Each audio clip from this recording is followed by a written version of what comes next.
Well, hey, North Park Community Church. It's Pastor Luke here with another episode of First Looks. And we are in our second to last message in our series, Feasting with Jesus. And I will say that I have tremendously enjoyed this series. I've enjoyed the study and I've enjoyed preaching it. And I will be a little bit sad when this series comes to a conclusion with next week's sermon. But we still have good stuff this week and next week. And so today we are looking at Luke 19, verses 1 through 10. And it is the story of Zacchaeus. Not an easy name to spell, but we will be looking at this passage here that is only 10 verses long. Goodness, this is one that just kind of on the surface here, it seems just kind of a straightforward, pretty simple passage. I think this is one that we're all, most of us, I should say, are pretty familiar with. Because there's a wee little Zacchaeus song that many learned in Sunday school. We will not be singing that this Sunday, but I think we kind of have this very cursory recollection of this story. But I believe, and I think I say this just about every week, that when we really plunge into it and meditate upon it and consider this passage, try to situate ourselves within this narrative, we find that under the surface there are some precious gems to mine out. And so I'm excited about this one. Let's go ahead, let's dive on in and see what happens here. Okay. We should probably make note that he is Jesus, entered Jericho and was passing through. Let me just make a quick note about Jericho here.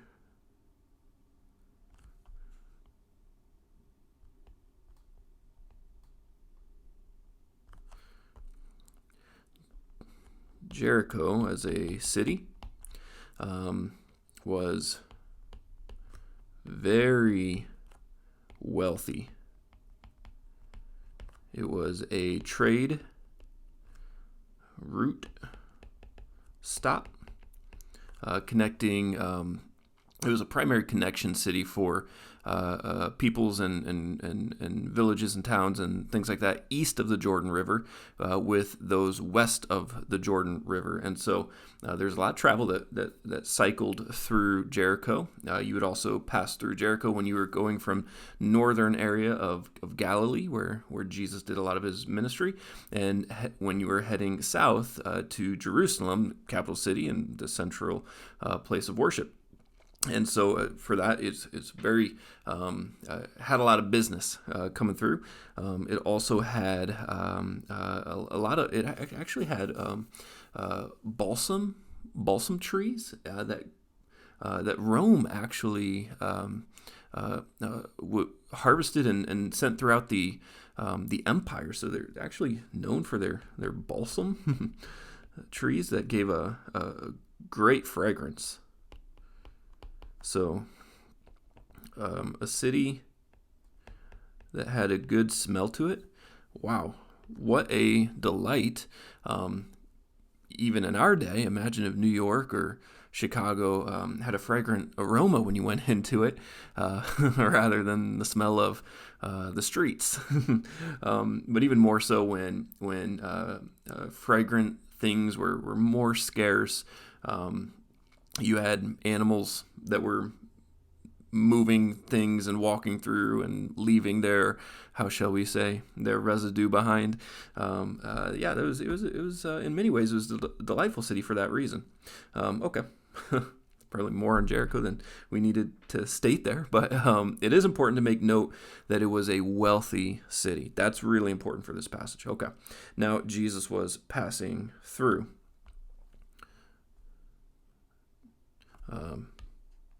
Let's stick with the green. He was passing through to where? Jerusalem. In order to die.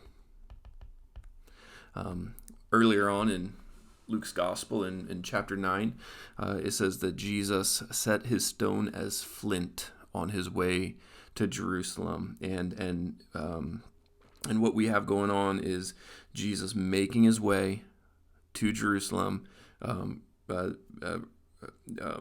Next, after this passage, Jesus will he'll tell a parable, but then it'll be the triumphal entry. And so it's just important to remember that as well, that he is on his mission, the mission of the cross right now.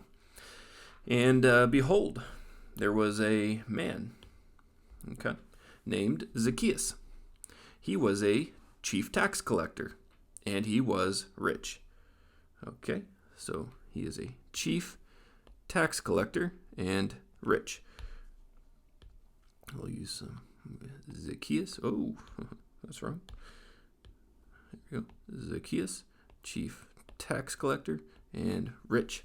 What else do we know about him? If we look down at what the crowd says, he is a sinner. Okay. So, do you remember in last week's message when we and the week before, and we've we've actually mentioned this a few different times actually. In Luke's Gospel, there is a crew called the tax collectors and sinners who repeatedly follow, listen to, and accept the message of Jesus. Okay, so goodness, wow, this is really great here. Now notice about Zacchaeus that he is a chief tax collector. So he is a ruler, a chief. He is the head of the tax collectors in the Jericho region. So he is top level tax collector. Which just emphasizes how despised he would have been by the Jewish people. Because remember, the Jews, the people of Israel, they viewed tax collectors as not only as thieves who were ripping off other people, but they were traitors because to their countrymen because they were working for the evil oppressors of Rome. And so and remember, for the Jews, this isn't just an issue of patriotism for them. This is by turning your back on your countrymen and your nation. For Israel, that's a religious thing too. Because Israel, national ethnic Israel in the Old Testament was God's chosen people. And so to turn your back on God's chosen people is akin to turning your back on God himself. And so people hated and despised tax collectors for all of these reasons. Zacchaeus is not just a tax collector, he is a chief tax collector. And so he is also rich. See Jericho. So not only is he at the top level of the tax collectors in the region of Jericho. Jericho was a wealthy city itself, and so the taxes that were collected were how shall we say, ample, and so he's a chief tax collector. He's rich, and this is just worth noting here.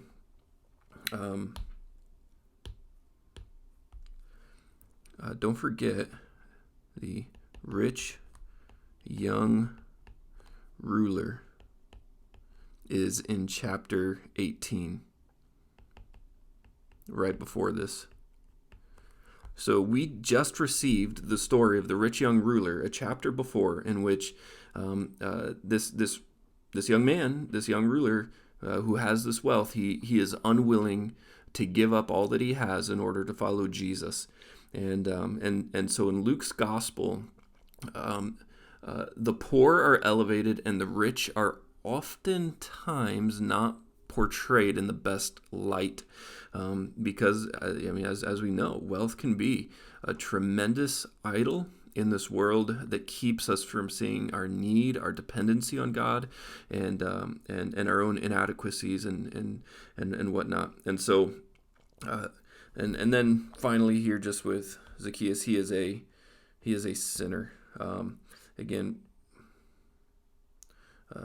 look at these guys. They're all lumped together, and so maybe it's like Luke 7, and you see a sinful woman. Maybe it's like Matthew, who is a tax collector. But here, Zacchaeus takes all the titles of the despised people group. Tax collector, chief tax collector, sinner. Yeah. So that's who we're talking about. But what do we notice about him? He was seeking. He was seeking. Let's make note of that. This Greek word, we love a little Greek every now and then, don't we? This Greek word is zeteo. Oh, sorry, that's the omega. That's the Greek letter. Zeteo. Okay. Okay. So zeteo, just keep that right there. All right, we're going to come back to it. Greek. This is the Greek word. Okay. He was seeking to see who Jesus was. And here we see that there is curiosity. And we want to ask the question, why?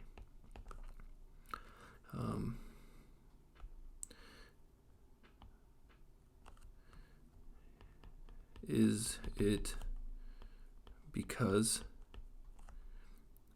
he has heard of this message of inclusion, restoration, acceptance for people, quote unquote, like him?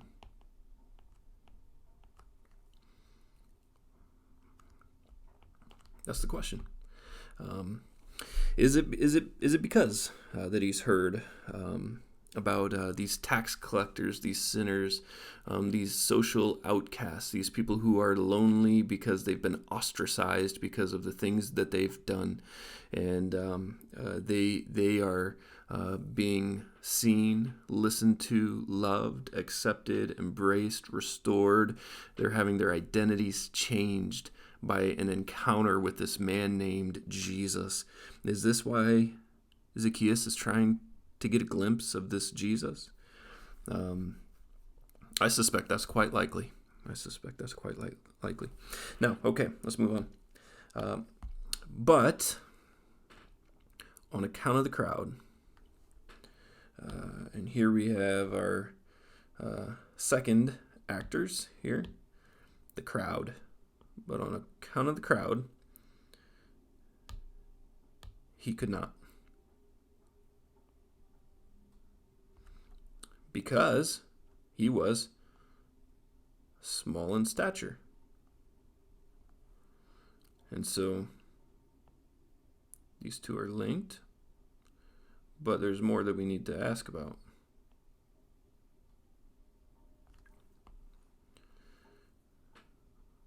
The question is, couldn't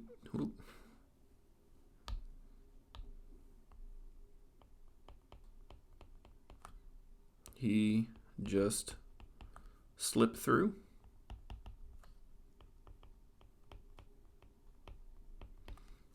And the answer is no. Not without the risk of violence. In a crowd, it is easy to get a punch, to get a kick, to be spat on. All those things are easy, and when you're one of the most hated men in the village, certainly in the crowd that's following Jesus, who is, as we know from the rest of the account in the triumphal entry, they're expecting Jesus to be the king who will sit upon the throne and overthrow the oppressors of Rome and reestablish the nation to an exalted place. And so when you are in the crowd that thinks Jesus is coming to be the long-awaited king, and you got someone that you think is a traitor to that kingdom, oh yeah, you're ready. You're ready to roll. Wouldn't have been unlikely that Peter pulls out his little sword and cuts his ear off. And so, no, he cannot get through the crowd to see Jesus. He's small, so yeah, he's not going to see it over anybody's heads. If he stays in the back, if he keeps his distance, he will not be able to get a glimpse because he's a small man. But he has no way of sifting through the crowd. And so the only way that he has a shot to see this Jesus is if he runs ahead and climbs up a sycamore fig tree to see Jesus. Now, we talked a little bit last week about the honor-shame culture. Here's another shameful thing. Shameful to climb a tree. Why? Kids do that. That's child stuff. Plus, it's not very dignified because remember the type of clothing they wore, very open in the bottom. And so when you climb up a tree, you are risking immodesty. And again, that would have been another very shameful thing. But he has to see this Jesus. And so we see, what we see from that is that there is more than mere curiosity. There's more than that. For Jesus was about to pass that way. And when Jesus came to the place where the tree is, he looked up. He looked up and he said to him. So now we have Jesus actually stepping onto the scene here. And when Jesus came to the place, he looked up and he said to him, Zacchaeus, hurry and come down, for I must stay at your house today. I must stay at your house today. I must. Why must he? Oh, yeah, sure. He needs a little rest before he goes into Jerusalem, sure. I think we could say that there's more to the story than that. Um, but this is uh, a call for hosting, which means it means 100% a meal in that culture. Um, Invite me in, provide me a meal, and more importantly, it is fellowship. Um, that's what's happening. Jesus is saying, "I must have fellowship with you," and we're gonna have a meal together, and we're gonna talk about some things, Zacchaeus. And goodness, if we could only have that conversation, wouldn't that be so sweet? That'd just be so delightful. Notice here, Zacchaeus wastes no time. He hurried. What do we have here? Quick obedience, which is a hallmark of repentance, is when you are quick to listen to Jesus. That's good. That's good. And he came down and he received him joyfully. Goodness, is he starting to get a little bit of a sense of who this Jesus is, and the answer to his question, that may have been something like, "Can this message be for even the likes of me?" And when he starts to understand, when Jesus says, "I'm coming to have a meal with you," he's starting to understand that it is, yes, a message for even the likes of him. And when you have a glimpse of your sin, and you see that Jesus extends this offer to have that sin erased, to have your identity renewed, to be in fellowship with you, it will bring joy to your heart. Well, here we are. We're back to the crowd. What color did we give the crowd? We gave the crowd green. Okay. Now, when they saw it, they grumbled. "He has gone to be a guest, the guest of a man who is a sinner." This crowd, they really are a piece of work.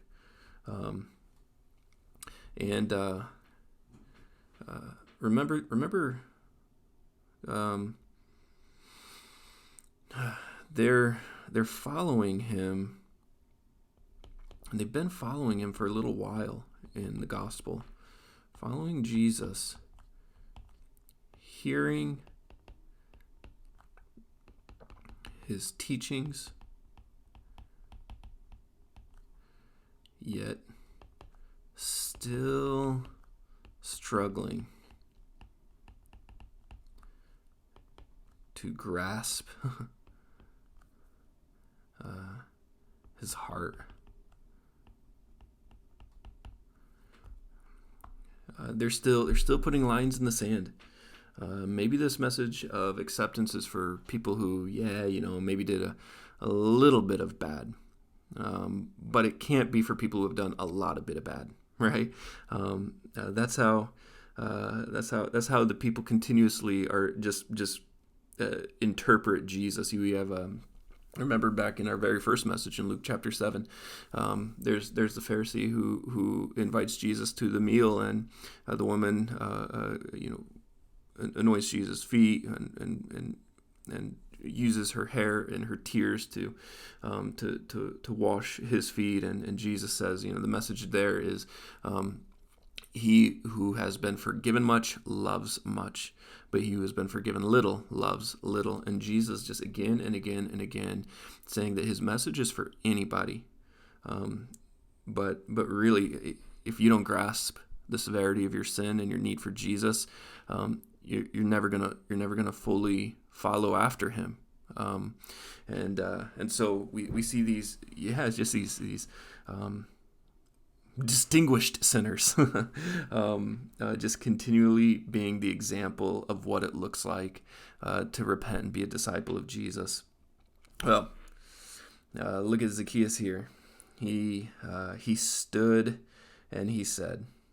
So there's a little bit of a debate about if this is at the base of the sycamore tree, or if this is at Zacchaeus' home.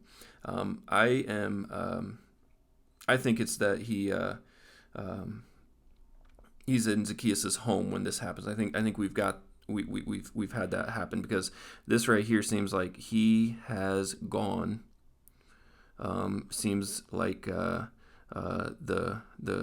going to the home.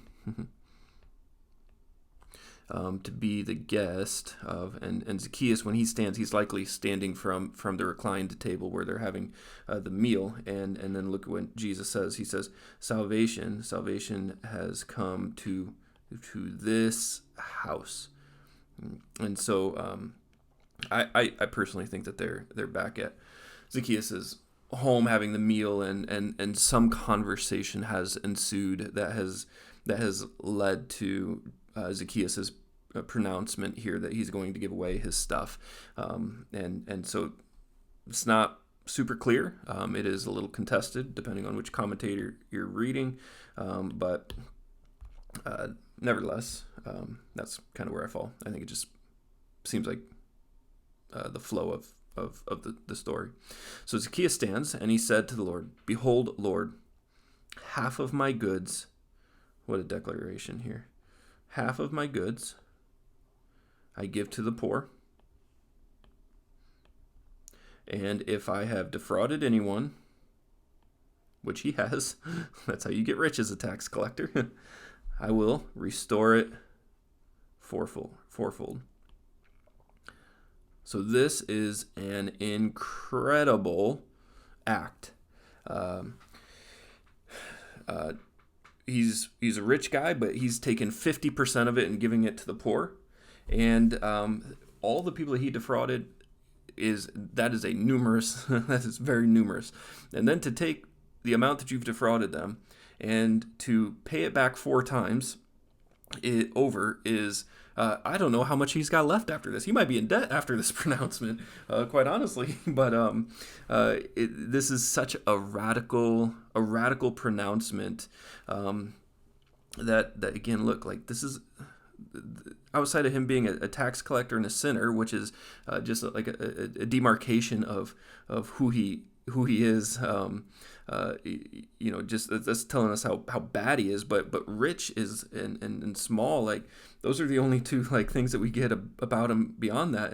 And just in this story and in Luke's gospel, we see this is such a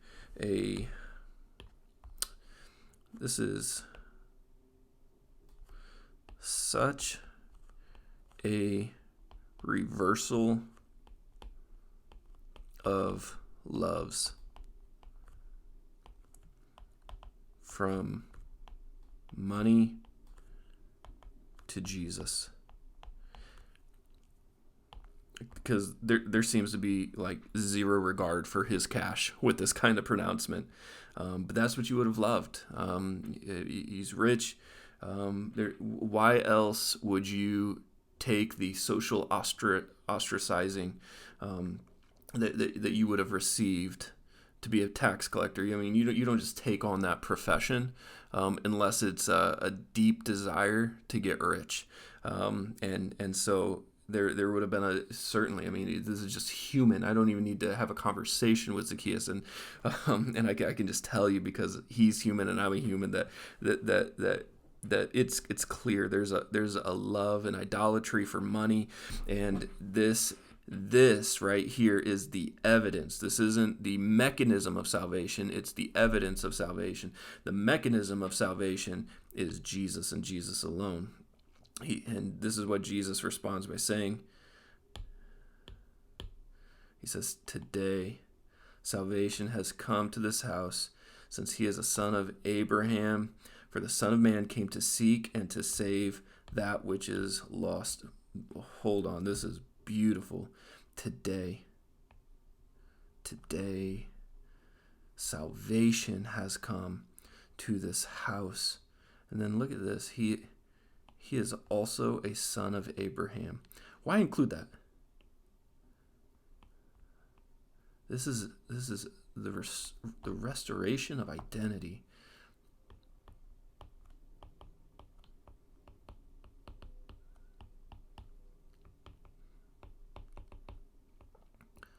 Something that Zacchaeus must have thought he never could have had again.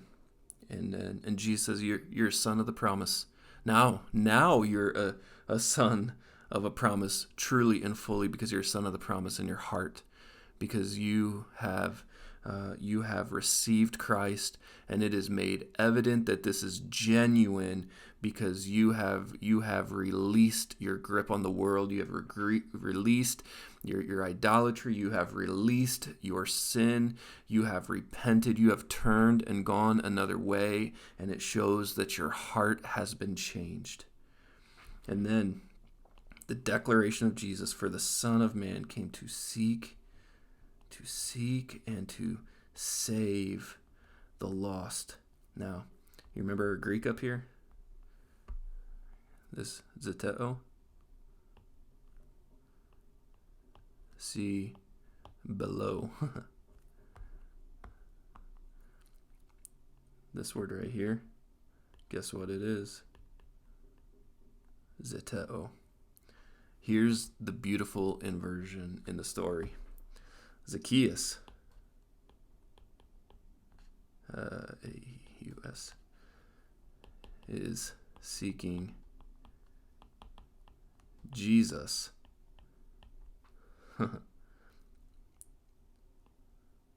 But actually,